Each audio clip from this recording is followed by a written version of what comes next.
আসসালামু আলাইকুম। আমি কিছুক্ষণের ব্যবধানে আবার আসলাম। আমি অ্যাকচুয়ালি চেষ্টা করছিলাম যে সেনা প্রধানের সাথে ভারতের পররাষ্ট্রমন্ত্রী বিক্রম মিশ্রের কি আলোচনা হয়েছে এই ব্যাপারে কোনো কিছু কেউ জানে কিনা।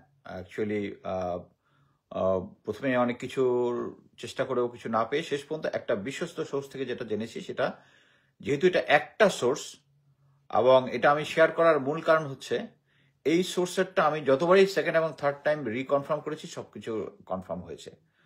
বিশ্বস্ত সোর্স থেকে যেটা জেনেছি সেটা হচ্ছে বিক্রম মিশ্রের সাথে সেনাপ্রধানের আলোচনার মূল বিষয় ছিল হচ্ছে, একটা ছিল হচ্ছে পিলখানা হত্যাকাণ্ডের ব্যাপারে পূর্ণ তদন্ত না করা, আর একটা হচ্ছে বাংলাদেশের সাথে সামরিক এবং বেসামরিক যে সমস্ত চুক্তি হয়েছে, যে চুক্তিগুলা এখনো পাবলিক হয়নি, এগুলো যেন পাবলিক না হয়।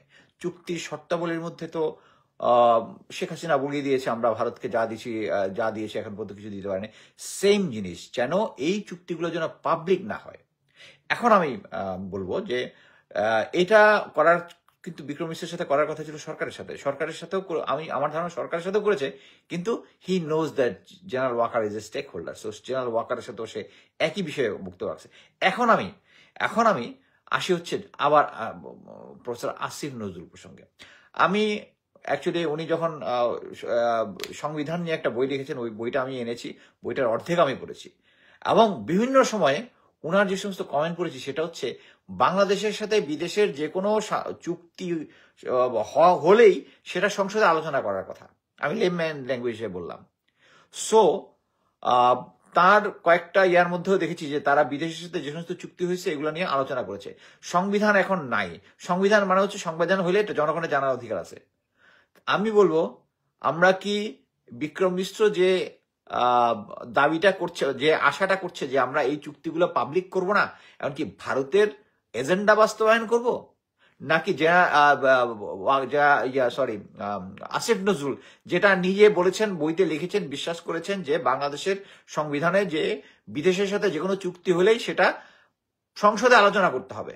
সংসদে তো আওয়ামী লীগ সরকার আলোচনা করে নাই, এখন আপনি আপনি হচ্ছে আইন মন্ত্রী, ব্যবস্থা গ্রহণ করেন, না হলে ইলিয়াস যেটা বলেছে যে আপনি ভারতীয় এজেন্ট, এটা প্রমাণিত হয়ে যাবেন। এখন আপনি দেখেন এই যে প্রমাণিত হওয়াকে প্রেফার করবেন, নাকি এই চুক্তি যেগুলো হয়েছে এগুলা পাবলিকলি আউট করে দিবেন, পাবলিককে জানাবেন, এটা পাবলিকের জানার অধিকার আছে। এবং এটা করার জন্য জেনারেল ওয়াকারের কাছে গিয়েছে এবং আমি মনে করি জেনারেল ওয়াকার স্যার, আমি আগেই বলতেছি আপনার এখনো চান্স আছে, আমরা চান্স দিচ্ছি। অ্যাকচুয়ালি আমার মতে আপনার কোনো চান্স আর নাই, আপনি তো সবকিছুই ভারতের কথা মতোই চলতেছেন এখন পর্যন্ত। বিক্রম মিশ্রের সাথে প্রথম কথা হচ্ছে আপনার এই মিটিংটা করা উচিত হয় নাই, যদি করেন এটা পাবলিকলি বলা উচিত ছিল যে এরকম একটা মিটিং হয়েছে, মিটিং শেষে আসেন।